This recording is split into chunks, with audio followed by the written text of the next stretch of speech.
Smith.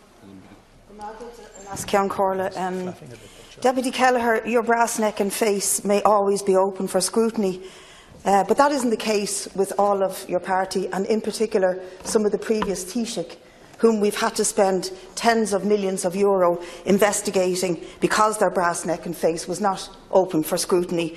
Remember all the tribunals that had to be conducted in this country to get to the truth. But I have been struck by the comments from Fianna Fáil, the flowing rhetoric in particular of Deputy Jim O'Callaghan about the separation of powers and the sanctity of the judiciary. I thought at one stage you were about to break down, Deputy. Your emotional rhetoric was so strong.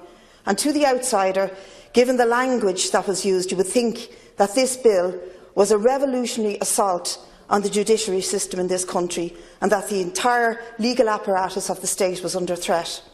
Dire consequences will follow if, God forbid, lay people were to meddle in the sanctity of the work of the judicial system. All sorts of horrors would unfold if the barbarians were to breach the walls of the King's Inn. And perhaps the most hilariously was the idea that Solomon-like wisdom of our impartial judiciary could be fatally compromised by having the whole process sullied by a mere majority of lay people on an appointment board or commission. Listening to you, one would be forgiven for thinking that the right of the King's Inn, inherited from the British Crown, the legal system that the British gave us, is all that stands between us and some sort of apocalypse. We're told that they, the judges, and indeed the wider legal system, are independent, fair and impartial. They, the judges, are skilled and learned, wise people with such specialist and accumulated knowledge that no one, and certainly not a layperson, could deign to play any role in the dispensing of law. I find this hilarious, and I think most working-class people would find it absolutely a joke if they've ever had any dealings with the legal system and the dispensation of justice. I've listened to judges outlawing strikes, granting injunctions against protesters, sending poor people to prison, defending the rights of private property over human and economic rights, with the tens of thousands of evictions that have taken place in this country to favour the banks and the building societies. Let me continue by saying that my overwhelming impression of our judiciary and our legal system is that its number one defining element is not of justice and not of impartiality. It is or non-politically deciding on matters like King Solomon on impenetrable law or legal points. It's a class-ridden system that dispenses law and not justice in a class-ridden way and on behalf of a particular class. I'll repeat what other deputies have reported from the Irish Times about the road to becoming a barrister. And this is to quote what was in the Irish Times. It can be prohibitively expensive. The financial drain sometimes makes it impossible to continue practising law. The barristers at law degree at the King's Inn cost €12,500. For would-be barristers without an undergraduate law qualification, a diploma required before the BL is another €12,500. Fledgling barristers have to devil with an experienced barrister for at least 1 year and often 2 years or more. The mandatory work experience is unpaid. A master might pay at devil's expense, but it's at the master's discretion. It's not always the case, but generally this is the case. I know, for example, one young barrister from Ballyfermot, an area with a very dense population, and his family, a large family, had to go through great sacrifices to ensure that he had that education. One barrister from an area the size of Ballyfermot.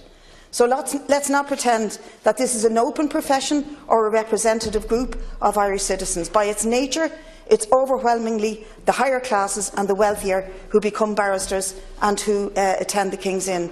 So how do we, at the moment, select our judges? I think we need to ask ourselves that question. And again, if you'd listened to Fianna Fáil, you'd swear that there was some elaborate process that sifted the great and good and selected them on the basis of their accumulated knowledge and nothing else. According to one of their own judges last year, he told us in the media that at least a third of the judiciary are straightforward political appointees selected for their political alliances. If Fianna Fáil are in, you get Fianna Fáil judges, selected not for their wisdom but for what common they were in. If Fine Gael are in, you get Fine Gael judges, again selected not for their wisdom but for what networks they built up when they were in young Fine Gael branches in college. The deciding factor is not, despite the hype and the mystic that Fianna Fáil and others are attempting to spin here, the accumulated past and academic Trojan work, the legal tracts that they published. It's more likely to be whatever select group of friends that they made in young Fine Gael or young Fianna Fáil in the various colleges they attend, or the spurs that they earned in the L&H debating societies. So I say to the people who are arguing against this bill, don't insult our intelligence by saying that there's some kind of perfect system in place and that we risk collapsing it by sullying it with a majority of lay people on a commission. It's not a radical proposal, it's a very mild change that will not fundamentally alter the class nature of the legal system in this country. It will sift candidates by money, by wealth, by background before they get to the bar much more robustly than any appointments board can do. It's telling that barristers, judges and Fianna Fáil are all so intent on keeping the system as it is, a system clearly political, clearly elitist and clearly class-ridden. We in Solidarity, People Before Profit, want much more radical form. We don't believe in the myths that surround the legal or judicial system of an impartial, non-political system based on merit. We want it to be much more accountable and much more open. And we do have faith in ordinary people and their ability to dispense justice and fairness. The law, as it is practiced, requires the old boys' networks of Fianna Fáil and Fine Gael with the odd crumb thrown in for the Labour Party when they're in coalition. This bill will not change or challenge that, but it does open an important debate. It opens it up to scrutiny, and we welcome that.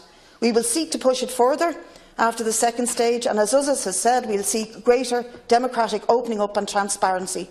A majority of lay people on this Commission will not signal the start of any revolution, but it opens up that debate, like I say. I'm unsure, Lascian Corla, why the Attorney-General should be appointed to this. That's a political appointee, very clearly, and this should not happen. There should not be an emphasis on the financial or commercial expertise of the appointees. However, there should be an emphasis on social diversity, on class diversity, and we will, of course, table amendments to that effect and open up this slight crack that this bill provides into the judicial system that is class-ridden in this country.